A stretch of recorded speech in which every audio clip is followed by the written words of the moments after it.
고린도 교회는 사도 바울이 2차 선교 여행 때 세웠던 교회였습니다. 사도 바울은 그곳에서 1년 6개월 동안을 머물면서 하나님의 말씀을 가르쳤습니다. 그곳에는 이미 그리스도인들이 있었고 또한 유대인과 이방인들이 서로 섞여 있는 모습이 있었습니다. 다양한 사회적 배경과 문화가 함께 섞여 있는 곳이었습니다. 고린도 교회는 항구 도시였기 때문에 이러한 다양한 문화와 관습 그리고 그들이 믿는 바가 서로 달랐던 것들도 있었습니다. 그런 가운데에 특별히 사도 바울은 파벌을 통하여서 서로를 시기하고 분쟁하는 고린도 교회 성도들을 바라보며 책망하고 있는 모습이 있습니다. 이런 책망은 1절 말씀에 신령한 자들과 육신에 속한 자들이다라고 이야기를 합니다. 신령한 자들이 되어야 되는데 아직도 육신에 속한 자가 되었고, 육신에 속한 자들은 그리스도 안에서 아직까지도 어린아이에 불과하다는 믿음의 모습을 보여주고 있습니다. 그들이 이렇게 육신에 속한 사람이 된다는 것은 여러 가지 아픔의 모습들이 있습니다. 왜냐하면 부패한 본성을 따라 정욕을 따라가는 세상의 사람들과 별 다를 것이 없었기 때문입니다. 그렇기에 나는 바울에 속했다, 나는 아볼로에게 속했다, 이렇게 분쟁하며 편을 가르는 것이 아니라 우리에게 주어지는 사역이 무엇이고 현재 우리 교회의 모습은 무엇인지를 함께 발견하고 하나님의 비전을 꿈꾸고 하나님께 부르짖고 하나님의 응답을 받는 귀한 믿음의 모습이 되어야 된다고 이야기하고 있습니다.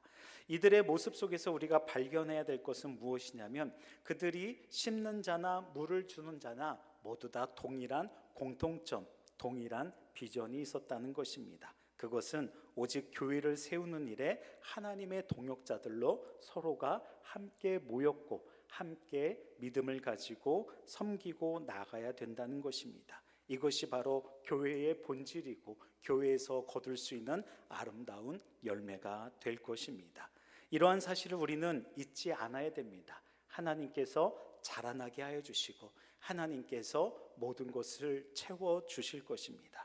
따라서 우리는 각자의 역할을 따라 하나님의 모습을 다양하게 섬기고 있듯이 우리 안에는 분쟁과 시기가 없어야 되고 모두가 비전을 꿈꾸며 한 몸을 이루고 하나님 앞에 하나됨으로 나가야 되는 것입니다. 따라서 본문을 통하여 우리는 하나님의 동역자들이 무엇인지 함께 살펴보고자 합니다. 첫 번째는 육신에 속한 자가 되지 않아야 합니다. 1절로부터 4절에 있는 말씀인데 먼저 1절을 봅니다. 형제들아, 내가 신령한 자들을 대함과 같이 너희에게 말할 수 없어서 육신에 속한 자 곧 그리스도 안에서 어린아이들을 대함과 같이 하노라. 아멘. 고린도 교회는 분쟁이 일어났습니다. 그 원인은 무엇이었을까요? 사도 바울은 분쟁이 있는 이 고린도 교회를 향하여서 신령한 자들과 육신에 속한 자들이다라고 대조적으로 구분을 하고 있습니다. 한쪽은 신령한 자가 되어야 되는데 아직은 육신에 속한 자다라고 이야기를 하고 있습니다. 이 두 가지 개념을 통하여 설득을 합니다. 신령한 자들은 푸뉴마티코이스라고 하는데 성령으로 거듭나서 성령을 따라 행하는 사람들을 의미합니다. 그렇다면 육신에 속한 자는 사르키노이스라고 하는데 믿기는 믿지만 아직은 육신의 욕망에 사로잡혀서 세상의 원리를 따라 교회 안에서 적용하고 세상의 모습을 그대로 반영하는 사람들을 말합니다. 사도 바울은 고린도 교회 성도들에게 아직도 여러분들은 육신에 속한 자입니다 라고 책망하고 또한 그들이 곧 그리스도 안에서 어린아이들이다 라고 표현을 하고 있습니다. 신앙의 연수를 자랑할 것이 못되고 우리의 믿음의 척도를 자랑할 것이 못된다고 이야기하는 것입니다. 오히려 여러분들은 초보적인 수준입니다 라고 설득을 하고 질책을 하고 있습니다. 이렇게 책망할 수밖에 없었던 이유는 무엇이었을까요? 2절을 보면 내가 너희를 젖으로 먹이고 밥으로 아니하였노니 이는 너희가 감당하지 못하였거니와 지금도 못하리라. 아멘. 2절에 있는 말씀을 보면 사도 바울은 고린도 교회를 향하여 여전히 미성숙하다라고 표현합니다. 그들은 복음을 접하였고 하나님의 말씀을 통하여서 성장하였습니다. 그렇기에 그들에게 먹이는 모습은 마치 밥을 먼저 먹이는 것이 아니라 젖을 먼저 먹이면서 그것을 통하여 소화를 시키고 그것을 통하여 점점 성장하여 밥을 먹기까지 나아갈 수가 있도록 인도하였습니다. 그런데 아직도 성장하지 않았기 때문에 젖을 먹을 수밖에 없는 현 상황을 바라보게 됩니다. 사도 바울은 이러한 모습을 어린아이와 같이 대할 수밖에 없음을, 아직까지도 미성숙하고 있다라는 사실에 안타까워하고 있음을 바라봅니다. 그렇다면 3절에는 무엇이라고 이야기하고 있나요? 너희는 아직도 육신에 속한 자로다. 너희 가운데 시기와 분쟁이 있으니 어찌 육신에 속하여 사람을 따라 행함이 아니리요. 아멘. 이렇게 하는 이유는 무엇이었을까? 사도 바울은 육신에 속한 증거들이 있었다는 것입니다. 고린도 교회 성도들이 시기하고 분쟁하는 모습을 볼 때 여전히 그들은 세상의 원리를 가지고 서로를 시기하고 분쟁하였다는 것입니다. 1절과 마찬가지로 성도들이 파벌을 짓거나 그 안에서 서로에게 말을 시기와 분쟁하는 말로 함께하여서 마치 믿기는 하지만 세상 사람들과 다를 바가 없고 오히려 세상 사람들과 같이 정욕에 속한 자로서 육신에 속한 사람으로서 따르는 행동을 하고 있음을 지적하고 있습니다.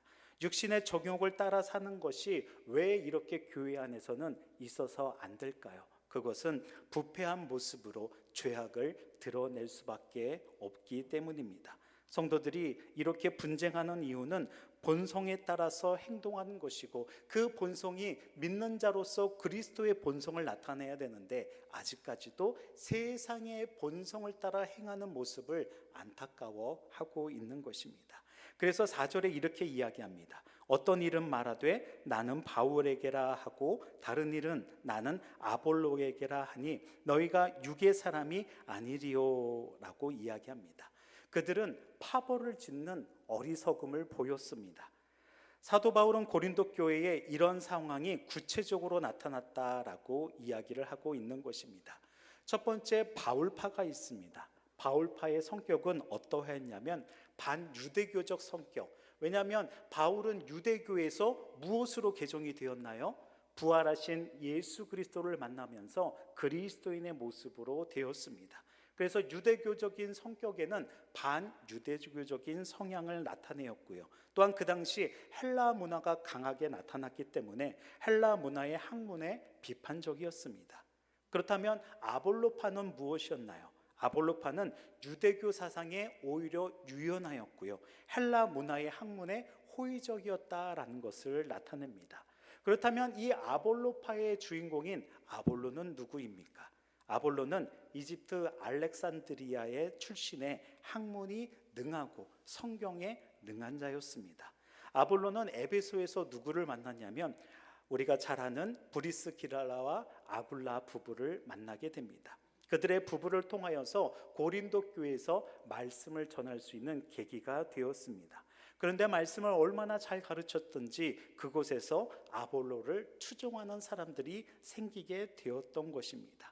그래서 처음에 개척해서 바울을 따랐던 사람들을 바울파다라고 여겼고 또한 이집트에서 나타났던 이 알렉산드리아 출신인 아볼로를 통하여서 헬라 문화와 그리고 유대교의 유연적인 이 사람을 따르는 자들을 바로 아볼로파다라고 이야기를 합니다. 그런데 고린도전서 1장 12절을 보면 파가 더 많이 있습니다. 어떤 파가 있습니까? 게바파도 있고요, 그리스도파도 있습니다. 마치 우리나라도 선거를 얼마 앞두고 있지 않은데 빨간 당이다, 파란 당이다, 오렌지 당이다, 노란 당이다, 이것은 무슨 당당당당당 하면서 당이 많고요. 또한 출마한 사람들도 여러 명 있는 것을 보게 됩니다. 사람들은 뜻에 맞게 따라서 서로가 당을 짓고 즉 무리를 짓고 함께 모이는 성향이 강하다라는 것들을 알게 합니다. 그런데 우리가 중요한 것은 무엇이냐면 세상은 당당당당 하지만 우리는 교회 안에서 당이 있어야 되겠습니까? 우리는 무슨 당이 되어야 되겠습니까? 네, 우리는 예수당이 돼야 되지 않을까, 즉 예수님만 중심으로 따르는 모습이 되어야 되지 않을까 싶습니다. 왜냐하면 우리가 분열하고 시기하면 누가 좋아할까라는 것이에요. 누가 좋아할까요? 우리를 위협하고 우리를 영원한 생명으로 인도함을 받지 못하도록 끝까지 우리의 발목을 붙잡고 있는 마귀 사탄이 우리를 기뻐할 것입니다. 왜냐하면 우리가 서로 시기하고 분쟁하면 그 속에서 우리는 파멸될 것이요, 그리고 우리의 모습은 무너질 것이요, 교회의 온전한 모습은 사라지기 때문입니다. 따라서 사도 바울은 고린도 교회의 성도들에게 이렇게 파벌을 통하여서 행하는 것은 옳지 않습니다라고 이야기하고, 그렇게 따르는 사람은 육에 속한 자들이라고 지적을 하고 있습니다. 이러한 모습들은 계속해서 시기와 분쟁을 통하여 육신의 지배를 받고 이것을 통하여서 더 나쁜 영향력을 미치게 하고 있기 때문입니다. 사랑하는 성도 여러분, 교회를 온전하게 본질이 무엇인지를 알지 못한다면 우리는 단순한 모임밖에 될 수가 없습니다. 교회의 본질은 복음으로 하나님 앞에 영광을 돌리는 귀한 믿음의 공동체일 것입니다. 그리고 그 믿음의 공동체는 사랑의 공동체가 되어야 될 것입니다. 그렇기에 교회 안에서 분열과 시기는 사라져야 되고, 우리가 겉모습을 통하여 다양한 사람들이 모였지만 어찌 우리가 다 마음에 드는 사람들로만 채울 수가 있을까요? 그렇기에 우리는 한 몸을 이루기 위해서는 각 지체가 하나가 되어질 수 있도록 서로를 격려하고 위로하고 서로에게 섬기며 하나님의 뜻을 따라 행하는 저와 여러분들의 신앙생활이 되기를, 믿음이 되기를 주님의 이름으로 축원을 드립니다.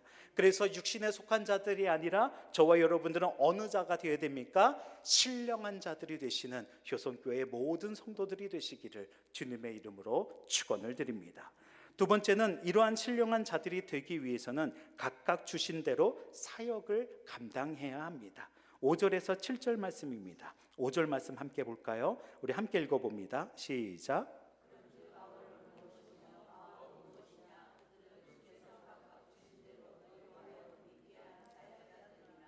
사도 바울은 지금 반문에서 다시 질문을 하고 있습니다. 도대체 아볼로는 무엇이고 도대체 바울은 무엇이냐라고 그들에게 이야기를 합니다. 중요한 사실은 사도 바울이 이렇게 이야기를 하고 있다는 것입니다. 그들은 주께서 어떻게 하셨다고요? 각각 주신 대로 너희로 하여금 믿게 한 사역자들이다라고 이야기하는 것입니다. 사역자들, 디아코노스라고 이야기하는데 이 단어의 뜻은 시중을 드는 자, 즉 식탁에서 시중을 드는 자, 그리고 섬기는 종, 또한 봉사자라는 의미를 갖고 있다는 것입니다. 그러면 바울파의 바울이나 아볼로파의 아볼로는 무슨 자입니까?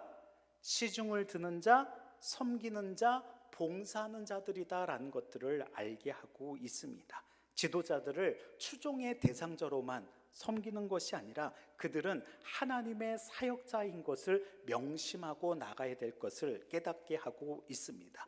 목회자들도 마찬가지입니다. 명심해야 될 것, 목회자는 무엇입니까? 하나님이 성도들과 함께 은혜의 통로로 나아갈 수 있도록 바로 하나님께 쓰임을 받는 대리자인 것을 고백하게 합니다.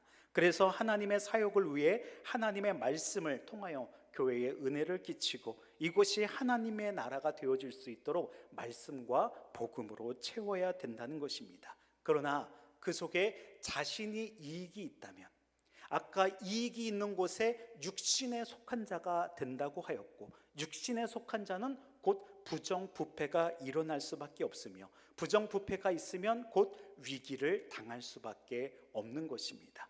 그런데 개인의 위기뿐만 아니라 어떤 위기도 찾아옵니까? 교회의 위기가 찾아오고 공동체의 위기가 찾아오는 것입니다. 교회나 목회자는 이렇듯이 하나님의 자리에 앉으려고 하지 않고 섬기는 자, 봉사하는 자, 시중을 드는 자가 되어야 된다는 것입니다. 사도 바울도 자신의 모습을 그렇게 고백했습니다. 1차 전도 여행 때 자신과 바나바를 많은 사람들이 오해해서 제우스와 헤르메스로 알고 숭배하려고 했던 때가 있었습니다. 그때에 그 모든 것을 감당하면 얼마나 좋았겠습니까? 복음을 전하는데 많은 사람이 우리를 신처럼 여긴다. 야, 이번에 한번 신이 돼보자 라고 그렇게 자신의 명예와 권력과 모든 것들을 나타낼 수도 있었습니다. 그런데 바울은 그렇게 하지 않았습니다. 자신의 옷을 찢으면서 나를 보내신 것은 누가 보내셨다고요? 하나님이 보내셨다라고 고백을 합니다.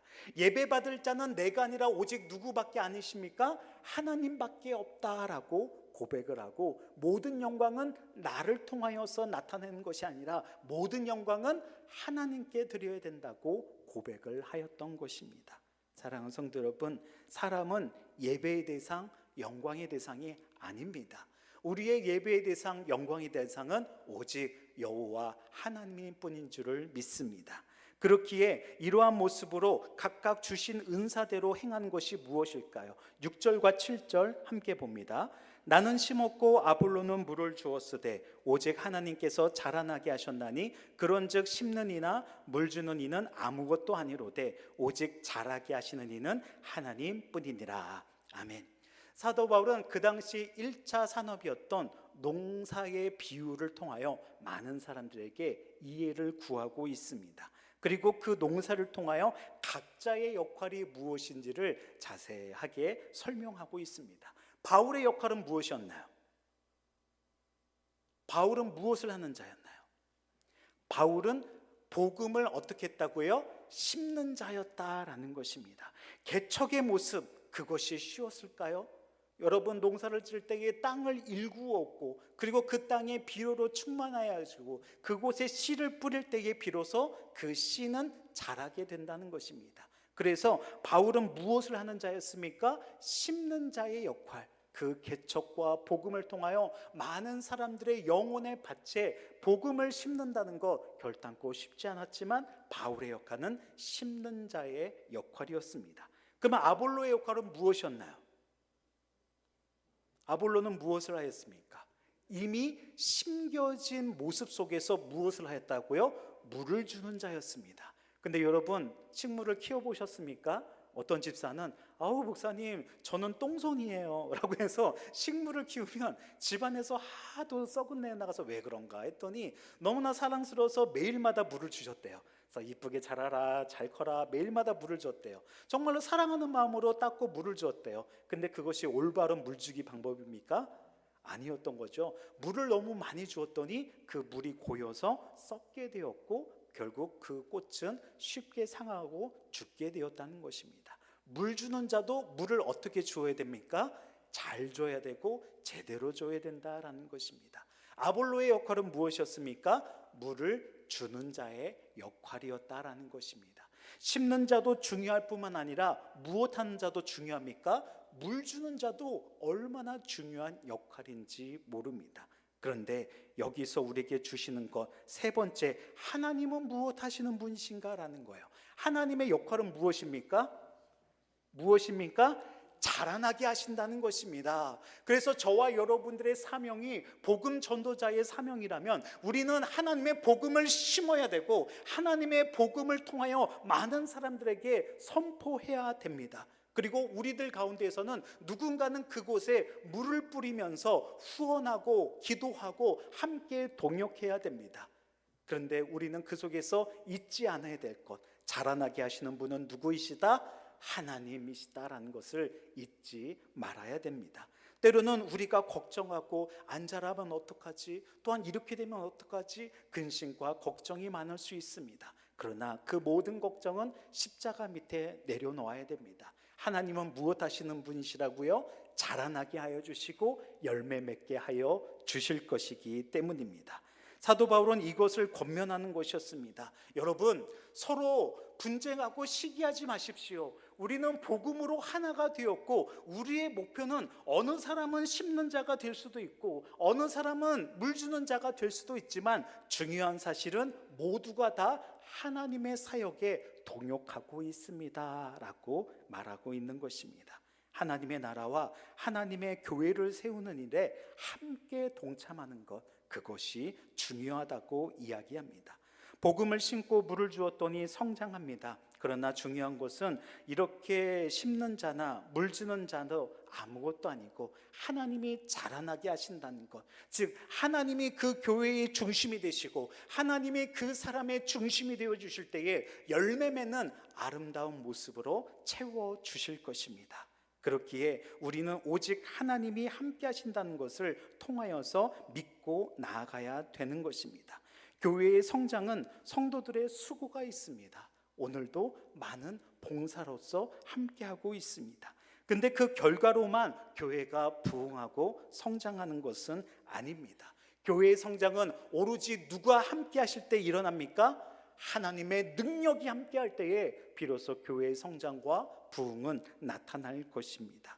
이러한 모습을 통하여서 우리에게 교회의 사역을 서로가 함께 담당해야 된다라고 이야기합니다. 하나님이 주신 이 모든 일들을 통하여 우리가 심는 것이나 물 주는 것이나 다 무슨 일을 하는 것입니까? 일꾼으로서 일을 하고 있는 것입니다. 일꾼은 누구의 명령을, 누구의 지시를 받아야 될까요? 일꾼은 주인의 지시와 주인의 명령을 받아야 됩니다. 내 멋대로 심으면 됩니까? 안 됩니다. 예전에 농화를 하는데 농사의 이 모내기도 어떻게 됩니까? 막 던져서 뿌리면 됩니까? 아유, 그렇다면 이장님한테 그냥 혼나버립니다. 한 줄로 쭉 서서 어떡합니까? 예전에는 이양기가 없을 때는 사람이 직접 일렬로 서서 계속 심으면서 나아갔던 그러한 모습들이 생각이 납니다. 일꾼은 오직 주인이 시키고 또한 주인이 하라는 일들을 감당해야 되는 것입니다. 일꾼이 자기가 맡은 일을 통하여서 자기가 스스로 하고 또한 나는 이러한 일을 했는데 너는 저러한 일을 했어? 하고 저 사람을 통하여 분쟁하고 시기한다면 서로 같은 일을 하고 있는데 그 같은 일조차도 못하게 되는 일들이 나타날 수가 있는 것입니다. 그래서 바울이 이야기하고자 하는 것은 그것이었습니다. 성도 여러분, 각자에게 주신 은사대로 각자에게 주신 그 은혜대로 섬기며 봉사하십시오라고 말하는 것입니다. 누가 더 크다, 누가 더 작다, 이것을 통하여 시기하거나 분쟁하거나 원망이나 불평이 생기면 안 된다는 것을 이야기합니다. 사랑하는 성도 여러분, 우리 효성교회의 부흥과 성장을 위하여 각자의 맡은 역할에서 하나님의 은혜와 하나님의 영광을 나타내시는 저와 여러분들의 믿음이 되시기를 주님의 이름으로 축원을 드립니다. 세 번째는 이렇게 이야기했던 것은 결론적으로 우리는 하나님의 동역자들입니다. 8절에서 9절 말씀입니다. 8절, 심는 이와 물 주는 이는 한 가지이나 각각 자기가 일한 대로 자기의 상을 받으리라. 아멘. 이렇게 각각 은사대로 열심히 교회를 섬기고 나가십시오 라고 하면서 사도 바울은 상급에 대해서 언급을 하고 있습니다. 우리가 강아지도 차렷 앉아 빵 하면 이렇게 죽는 신용하고 굴러 하면서 여러 가지 묘기들도 많이 합니다. 근데 그렇게 계속 재롱만 시키면 됩니까? 어떤 집에 갔더니 재롱만 시켰더니 나중에 걔가 하고 이렇게 이빨을 드러내는 모습을 보았습니다. 무엇을 해야 됩니까? 항상 무엇이 따릅니까? 보상이 따라야 된다는 것이죠. 그래서 강아지조차도 훈련할 때 무엇을 차고 있죠? 간식통을 차고 하나씩 먹으면서 뭐합니까? 잘했어, 앉아, 잘했어, 손, 잘했어, 코, 이러면서 여러 가지 모습 속에서 보상의 원리가 있습니다. 하나님도 상급을 우리에게 주십니다. 사도 바울은 상급에 대한 모습을 통하여서 우리에게 주고 있는 것이 있습니다. 그것은 심는 일이나 물 주는 일이나 다른 일입니까? 다른 일이 아니다라는 것입니다. 어떤 사역과 봉사에 높낮이가 있다는 것이 아니라 모두가 다 하나님 앞에서는 똑같은 상급을 받을 것이다 라고 이야기를 하는 것입니다. 직분자들에게 은사와 사명을 따라 역할을 잘 감당한다면 그 자들의 모든 삶 속에서 하나님께서 상급을 주시고 장차 우리에게 주시는 놀라우신 은혜가 있음을 바라보게 한다는 것입니다. 사도 바울도 우리에게 주시는 그러한 말씀이 있었습니다. 잘 아는 말씀처럼 디모데후서 4장 8절에서 9절 말씀을 읽어드리면 나는 선한 싸움을 싸우고 나의 달려갈 길을 마치고 믿음을 지켰으니 이제후로는 나를 위하여 의의 면류관이 예비되었으므로 주 곧 의로우신 재판관이 그날에 내게 주실 것이며 내게만 아니라 주의 나타나심을 사모하는 모든 자에게 도니라. 아멘. 마지막 때 무슨 면류관을 주신다고요? 의의 면류관을 주신다라는 것. 하나님의 사역을 잘 감당하는 자들에게 모두가 다 하나님의 의의 면류관을 주실 것입니다. 우리에게 주실 그날까지 우리는 충성된 일꾼으로서 하나님의 사역을 감당해야 됩니다. 마지막으로 주시는 이 말씀이 저에게 큰 은혜가 되었고 성도들에게도 큰 은혜가 되기를 소망합니다. 9절 말씀 읽어볼까요? 시작. 우리는 하나님의 동역자들이요 너희는 하나님의 밭이요 하나님의 집이니라. 아멘.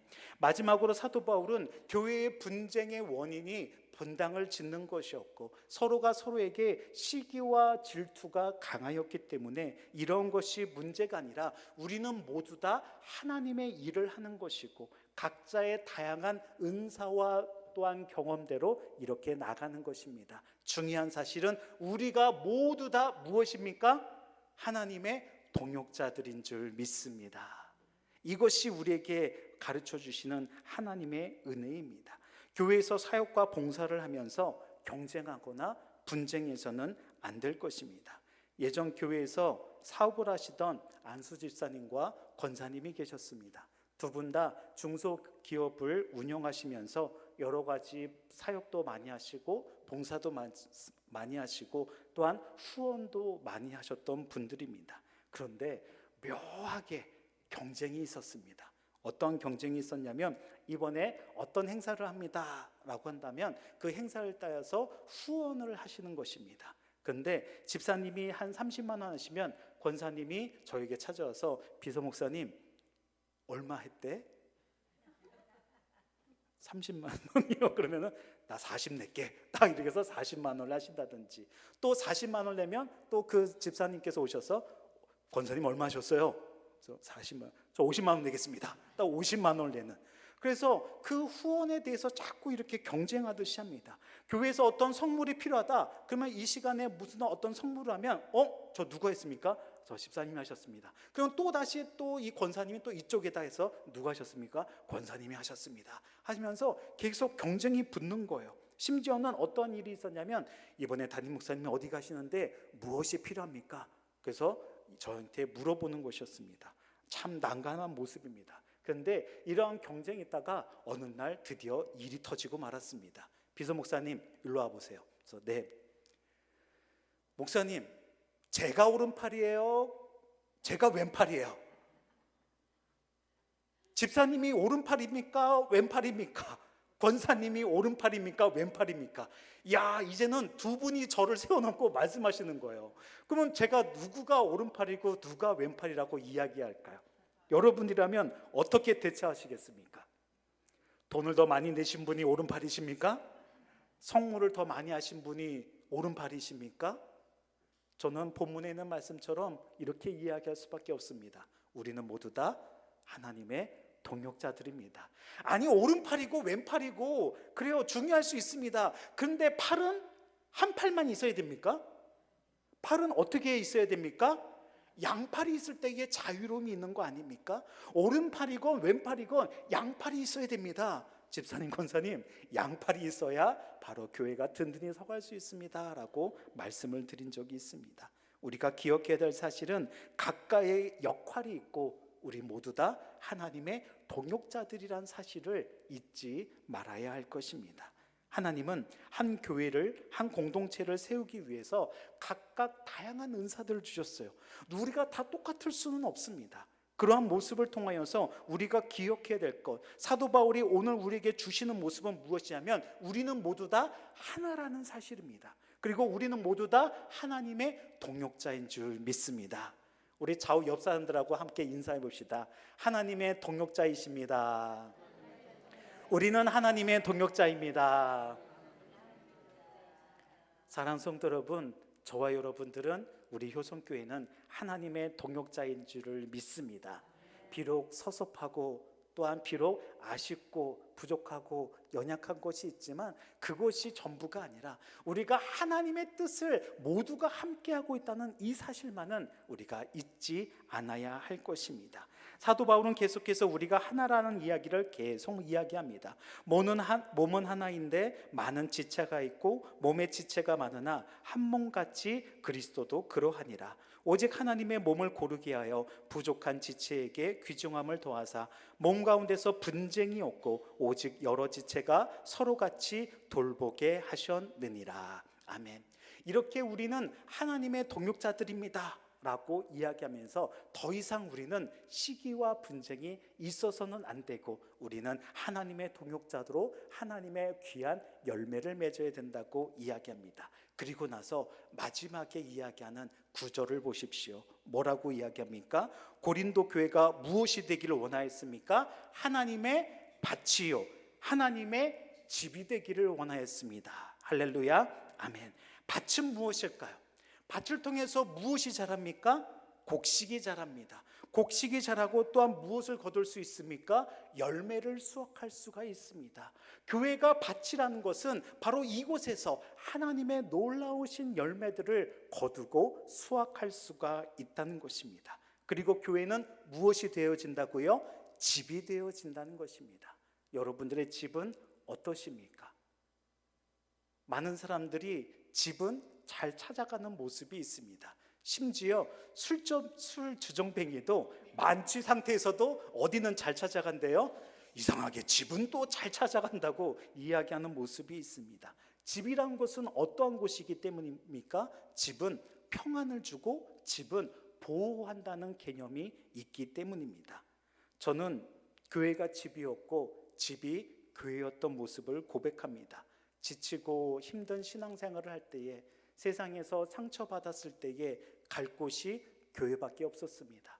교회에 오면 피아노 앞에서 찬양을 하고 또한 무릎 꿇고 기도하면서 마음의 평안과 위로를 얻을 수가 있었습니다.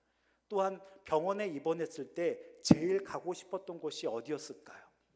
제 입에서 교회도 아까 말씀드렸지만 제 입에서 집에 가고 싶다라는 그런 생각이 들었습니다. 할머니가 이 고관절로 인하여서 수술 받으시고 이제는 많은 어려움 때문에 돌아가시게 되었는데 그때의 마지막 했던 말씀이 무엇이냐면 집에 가고 싶다라고 이야기를 하셨습니다. 집에 가고 싶다는 것은 무엇일까요? 집은 보호하고 참된 평안을 주는 곳이기 때문일 것입니다. 사랑하는 성도 여러분, 우리 효성교회가 하나님의 밭이 되기를 축원합니다. 이곳에서 많은 열매가 맺고 이곳에서 많은 하나님의 영혼들이 구원받은 귀한 영혼의 구원의 방주가 되어지는 우리 효성교회가 되어지기를 축원합니다. 또한 우리 효성교회가 하나님의 집이 되기를 축원합니다. 효성교회 가고 싶다. 어디 가다가도 교회 가야지. 어디 가다가도 교회 가야지.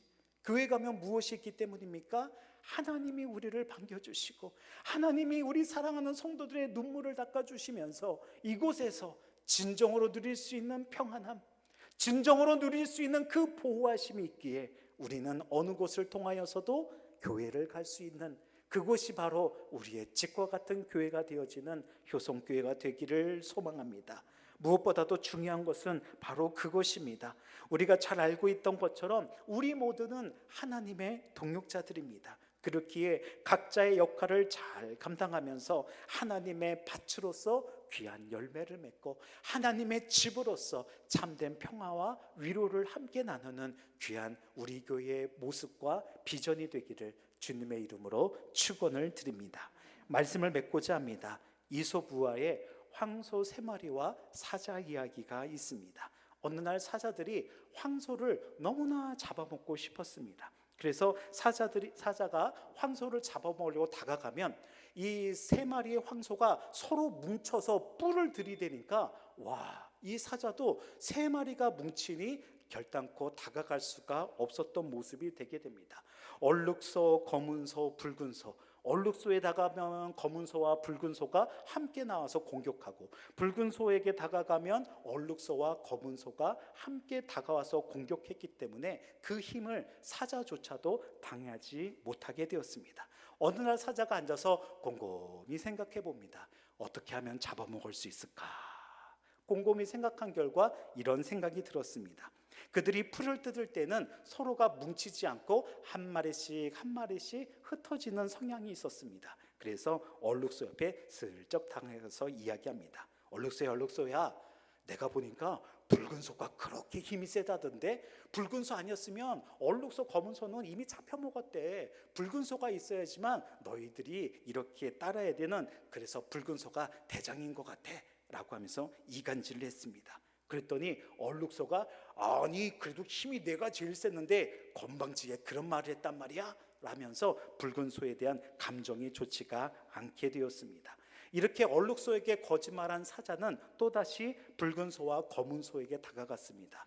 붉은 소야, 그리고 검은 소야, 세상에 얼룩소가 그렇게 힘이 세다며 얼룩소가 빨리 달려오지 않았으면 너희는 벌써 잡아먹혔을 거래. 얼룩소가 없으면 너희들은 정말 아무것도 할 수 없는 그저 힘없는 그런 존재밖에 안 된대 라고 하니까 이 검은 소와 붉은 소가 괘씸하네 라고 생각이 들었습니다. 그 중에서 붉은 소가 제일 괘씸하다고 생각했습니다. 왜냐하면 붉은 소와 얼룩소가 아마 힘이 대등하지 않았나 싶습니다. 그래서 붉은 소가 참다 못해 이 얼룩소에 찾아갔습니다. 네가 힘이 세다고 그랬다며, 우리의 대장이라며, 아니 네가 먼저 그랬다며 라고 하면서 서로 분쟁하고 시기하기 시작했습니다. 검은 소가 아니야 서로 우리 싸우지 말자 했는데도 서로가 뿔을 들이대면서 싸웠습니다. 근데 어느 때까지 싸웠냐면 얼룩소와 이 붉은 소의 양쪽 뿔이 부러질 때까지 싸웠습니다. 그러니까 온몸에 상처가 투성이고 피투성이가 되었습니다. 그리고 검은 소가 중재했기 때문에 결국 상처뿐이 모습 속에서 서로 흩어지게 되었습니다. 이때에 웃고 있는 자는 누구였을까요? 사자였습니다. 그들이 뿔이 부러질 때까지 싸우고 서로가 이제는 더 이상 도와주지 않는 연합의 모습, 하나된 모습이 상실되니까 이제 한 마리씩 한 마리씩 한 마리씩 공격을 합니다. 한 마리가 공격할 때 이제는 도와주나요? 이제 협력하나요? 안 그렇습니다. 얼룩소를 공격하는데 아무도 찾아오지 않습니다. 붉은 소를 공격하는데 아무도 찾아오지 않습니다. 결국 사자는 3마리의 황소를 모두 다 잡아먹었다고 합니다. 사랑하는 성도 여러분, 우리가 분열되고 우리가 무너지기를 바라는 세력이 있습니다. 그 세력은 누구일까요?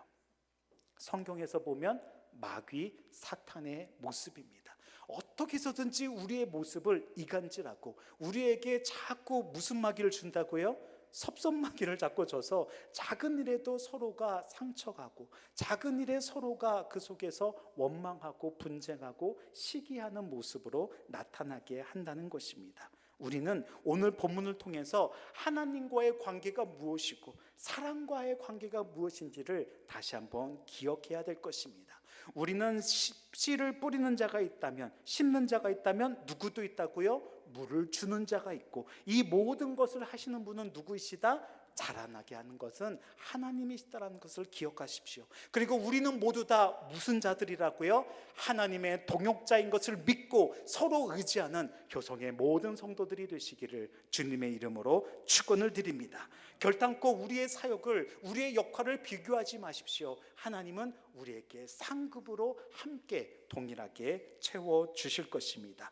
고린도 교회인들이 시기와 분쟁으로 넘어질 때에 다시 한번 하나님의 말씀으로 세워졌던 것처럼, 사랑하는 성도 여러분, 우리 효성교회가 하나님의 밭이 되어지고 우리 효성교회가 하나님의 집이 되어서 열매 맺고 성장하며 새롭게 시작하는 이 모든 일에 시기와 분쟁이 아니라 하나님의 동역자들로 함께 세워가시는 저와 여러분들의 귀한 믿음이 되시기를 주님의 이름으로 축원을